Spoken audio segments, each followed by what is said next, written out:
Hello everyone, आप सब जैसे जानते हैं। हेलो एवरीवन, आप सब कैसे हैं? मैं उम्मीद करता हूं कि बहुत अच्छे होंगे और अपनी पढ़ाई को बहुत अच्छे से कर रहे होंगे। मैं आकाश कुमार बढ़ाना आईसीटी वर्चुअल क्लासरूम में आपका बहुत बहुत स्वागत करता हूं मेरे प्यारे बच्चों। जैसे आपको पता है मेरे प्यारे बच्चों, बेसिकली हमारी आपका आज जो है 9th क्लास है हमारी, और इसी 9th क्लास के अंतर्गत हम लोग आपका देख रहे हैं आपका भारत एवं समकालीन विश्व सेकंड। उसी में हम बात कर रहे थे यूरोप में समाजवाद एवं रूसी क्रांति। तो पहले हम लोग फ्रांसीसी क्रांति को आपका देख चुके थे। कल हमने चैप्टर शुरू किया था रूसी क्रांति। तो इसके अंतर्गत हमने सामाजिक परिवर्तन का युग देखा यूरोप के ही, और हमने कल आपका उदारवादी रेडिकल और रूढ़िवादियों को देखा, कौन रूढ़िवादी होते हैं।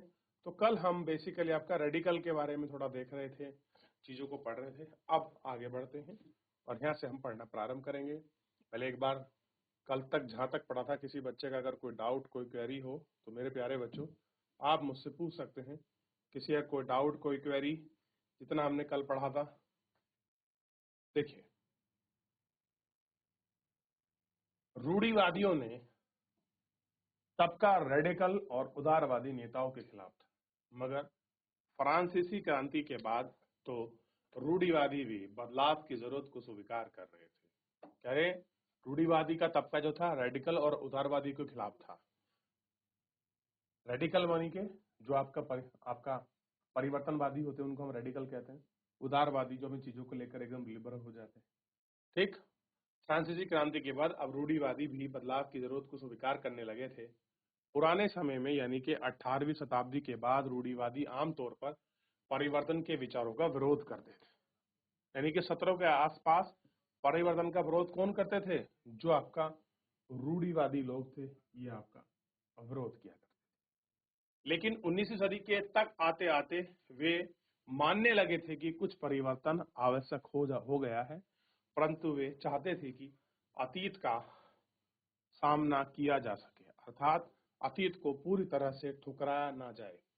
इसका बदलाव की प्रक्रिया धीमी थी। फ्रांसीसी क्रांति के बाद पैदा हुई राजनीतिक उथल-पुथल के दौरान सामाजिक परिवर्तन केंद्रीकृत थे। इन विधिवत विचारधाराओं में काफी टकराव हुआ। 19वीं शताब्दी में क्रांतिकारी और राष्ट्रीय कांतरण की विभिन्न कोशिशों ने राजनीतिक धाराओं की सीमा और संभावनाओं को स्पष्ट कर दिया, बता दिया कि भैया क्या हमारी सीमा है, क्या हमारी धारणा है, क्या हमारी राजनीति है और किस प्रकार से हम करेंगे, ये सब स्पष्ट कर दिया इन्होंने। ठीक, अब स्पष्ट हो रहा है तो चीजें थोड़ी सी बदलेंगी जरूर। औद्योगिक समाज और सामाजिक परिवर्तन, ये राजनीतिक रुझान एक नए युग का द्योतक, द्योतक का मतलब होता है इंडिकेटर, उसका सूचक था। यह दौर एक गहन सामाजिक आर्थिक बदलाव का था। यह ऐसा समय था जब नए शहर बस रहे थे, नए औद्योगिक क्षेत्र विकसित हो रहे थे, रेलवे का काफी विस्तार हो चुका था, औद्योगिक क्रांति संपन्न हो चुकी थी।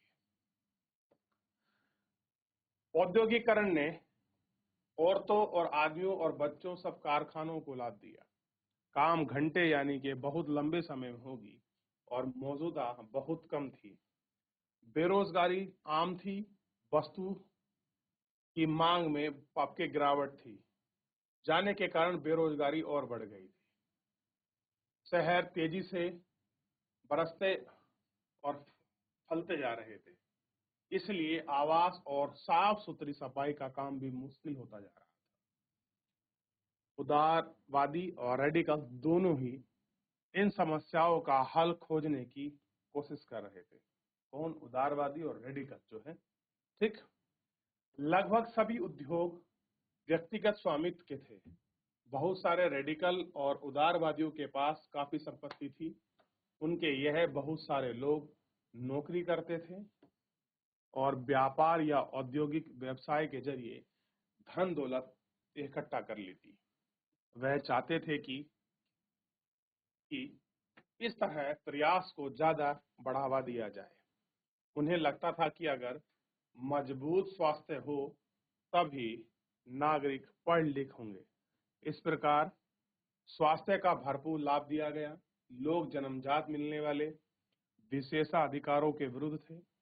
व्यक्तिगत प्रयास और श्रम, उद्यमशीलता का गहन विश्वास था। उनकी मान्यता था कि उन्हें हर एक व्यक्ति को व्यक्तिगत स्वतंत्रता दी जाए, गरीब को रोजगार मिले, जिनके पास पूंजी है उन्हें बिना रोक टोक काम करने का मौका दिया जाए, तो समाज तरक्की कर सकता है। इसी कारण 19वीं शताब्दी की शुरुआत के दशक में ही सामाजिक परिवर्तन की इच्छुक बहुत सारे कामकाजी स्त्री पुरुष उदारवादी रेडिकल समूह पार्टियों के इर्द गिर्द गोलबंदी हो गए थे।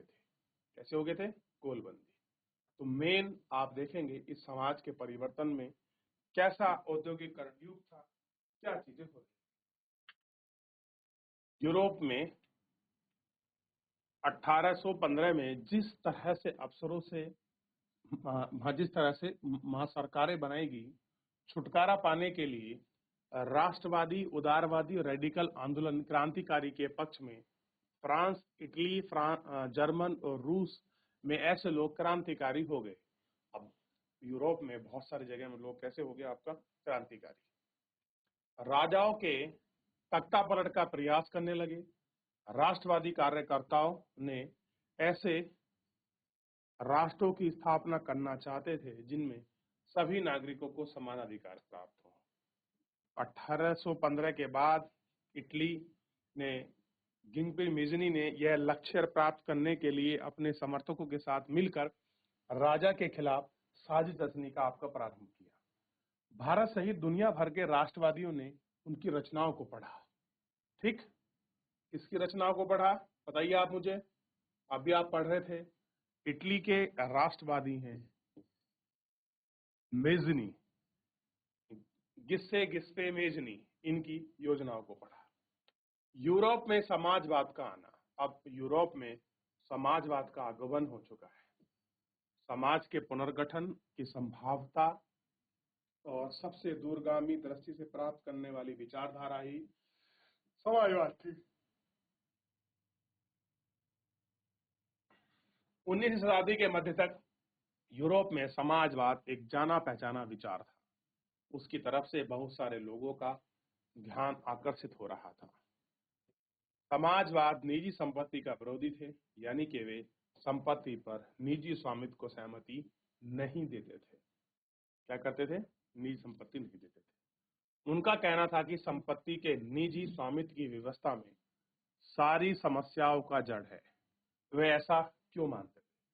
कह रहे हैं कि भाई जितनी भी मेन वजह है वो है निजी संपत्ति। आदमी अपनी संपत्ति का जो निजीकरण कर रहा है, जो संपत्ति इकट्ठा कर रहा है, यही मूल कारण है सब चीजों का।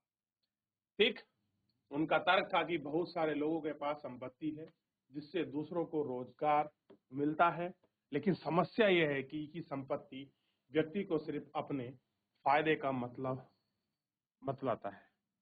वह उसके बारे में सोचता है, उनकी संपत्ति को उत्पादनशील बना रहे हैं। इसलिए अगर संपत्ति पर किसी एक व्यक्ति के बजाय पूरे समाज का नियंत्रण हो, किसकी बात कर रहा है? पूरे समाज, तो साझा सामाजिक हित पर ज्यादा अच्छी तरह से ध्यान दिया जा सकता है। समाज में इस तरह के बदलाव चाहते हैं, उन्हें बड़े पैमाने पर बदलाव चाहिए। कोई समाज संपत्ति के बिना कैसे चल सकता है? समाजवादी का समाज का आधार क्या होगा? अगर आप बात कर रहे हैं कि समाज संपत्ति के बिना कैसा होगा, तो समाजवादी समाज का आधार क्या होगा? यानी कि संपत्ति कैसी होगी? क्या सार्वजनिक होगी या व्यक्ति की निजी संपत्ति का कोई अधिकार नहीं रहेगा? इस पर वो बेसिकली बात कर रहा है कि भैया निजी संपत्ति रहेगी नहीं रहेगी, उसका क्या कुछ राइट्स हैं, क्या कुछ चीजें हैं, ये कोई आपका साफ डिफाइन नहीं किया गया है।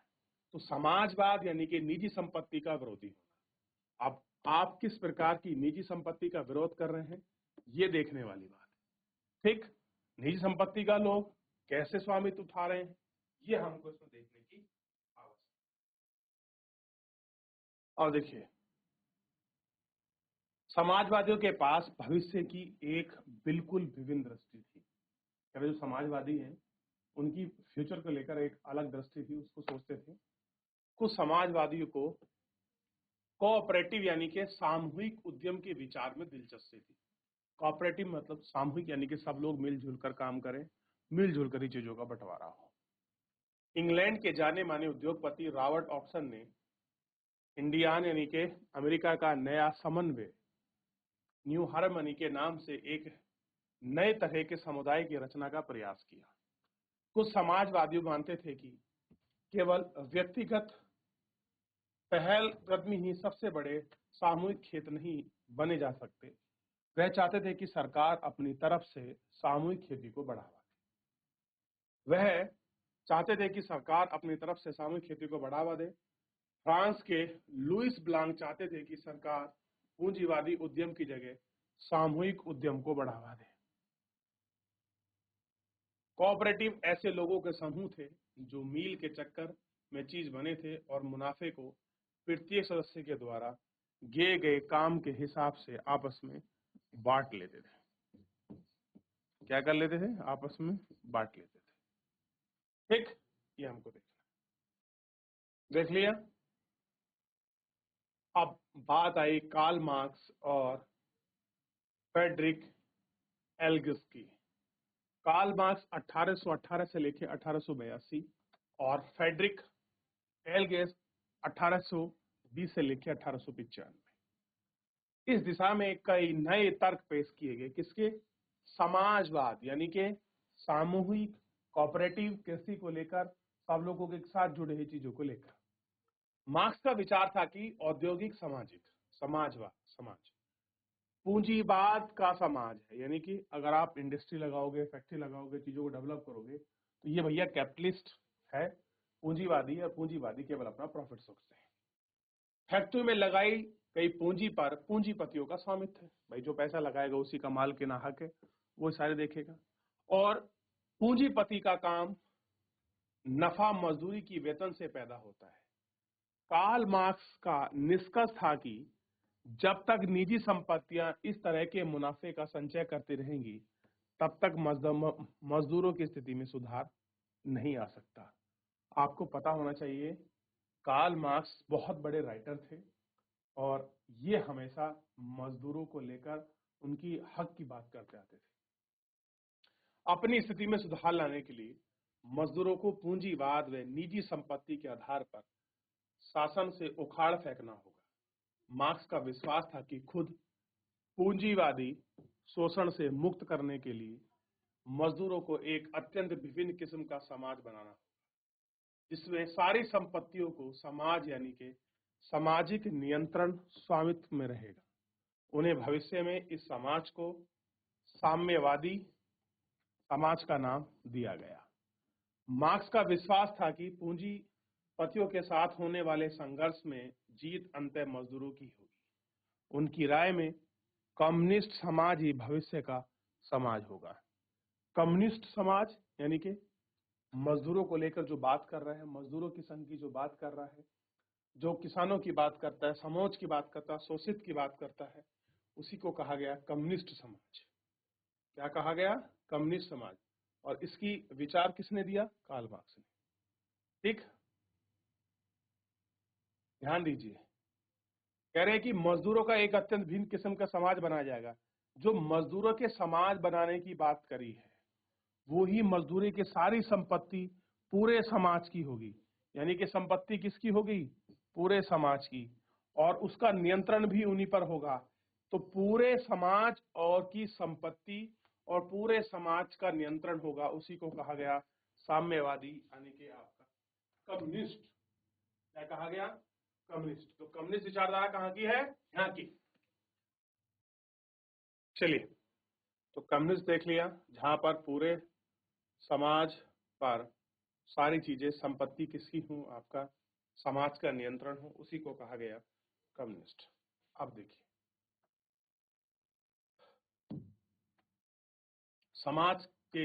समाजवाद के लिए समर्थन।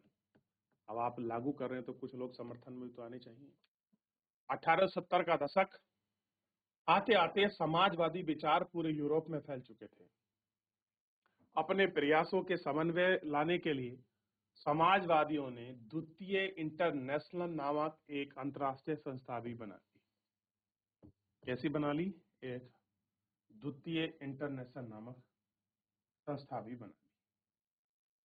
इंग्लैंड और जर्मनी के मजदूरों ने अपनी जीवन और कार्य स्थिति में सुधार लाने के लिए संगठन बनाना शुरू कर दिया। संगठन के समय अपने सदस्यों की मदद पहुंचाने के लिए इन संगठनों ने कोष स्थापित किए और काम के घंटे भी कमी और मताधिकार के लिए आवाज उठाना शुरू कर दिया। जर्मन में सोशल मीडिया डेमोक्रेटिक पार्टी के साथ इन संगठनों के काफी गहरे रिश्ते थे और संसदीय चुनाव पार्टी की मदद भी कर रहे थे। 1905 तक ब्रिटेन ने समाजवादी और ट्रेड यूनियन आंदोलन ने लेबर पार्टी के नाम से अपना एक अलग पार्टी बना ली। फ्रांस में भी सोशल पार्टी के नाम का एक पार्टी नाम ऐसी पार्टी का गठन किया गया, लेकिन 1914 में यूरोप में समाजवाद भी कहीं भी सरकार बनाने में कामयाब नहीं हुई। यानी कि जोर तो खूब हुआ, लेकिन यूरोप की किसी कंट्री में ये आपका सरकार बनाने में आपका सफल नहीं हुई। आप देखते हैं कि अंतर्राष्ट्रीय संस्था भी बना ली, इंग्लैंड में मजदूरों के जीवन और कार्यस्थल में सुधार लाने के लिए संगठन बनाना शुरू हो गए, संकट के समय चीजें पहुंचाई गई, घंटों कमी हुई, ठीक, संसदीय चुनाव, 1905 में सामाजिक ट्रेड यूनियन, ये सारी चीजें चली और 14 में समाजवादी पार्टी इत्यादि सब चीजें हुई। ठीक, संसद में राजनीति में प्रगति बढ़ी और उनके कानून बनाए गए और अहम भूमिका निभाई, और मगर सरकार रूढ़िवादी, उदारवादी और रेडिकल के दबाव बना रहा। सरकार पर किसका बना रहा है? रूढ़िवादी, और ये जो पार्टियां थी औरों का जो दबाव था वो आपका उन पर पूरा बना। चलिए, हो गया।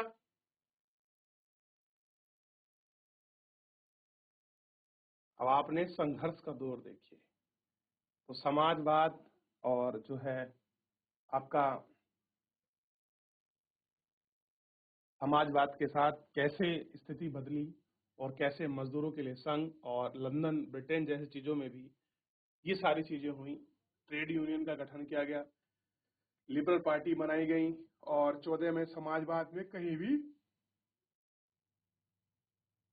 देखिए बात तो सारी हुई, लेकिन कहीं पर भी आपका समाजवादी गवर्नमेंट को स्टेबल नहीं किया गया। बात बढ़िया थी, कॉन्सेप्ट अच्छा था, लेकिन हर देश में प्रासंगिक नहीं था कि निजी संपत्तियों को समाप्त किया जाए। ठीक, इस वजह से ये सारी चीजें हमको दिख रही। तो ये आज हमने कम्युनिस्ट का जो एक विचारधारा थी, कैसे कम्युनिस्ट निकला, कैसे जन विद्रोह हुआ, कहां से विचारधारा निकल रही थी, ठीक है, कार्ल मार्क्स का क्या विचार था फैक्ट्रियों में, उन सब तरीकों की बात की। ठीक, तो कल के लेक्चर में हम लोग जो है इसमें जो रूसी क्रांति है, हम रूसी क्रांति को पढ़ेंगे। क्या पढ़ेंगे कि आखिर में रूस में कैसे क्रांति हुई। ठीक, तो मेरे प्यारे बच्चों, फिलहाल आज के इस लेक्चर में इतना ही, मिलेंगे नेक्स्ट लेक्चर में। तब तक अपना ध्यान रखिए, स्वस्थ रहिए और अपनी पढ़ाई को बहुत अच्छे से करते रहिए। मुझसे जुड़ने के लिए आपका बहुत बहुत धन्यवाद।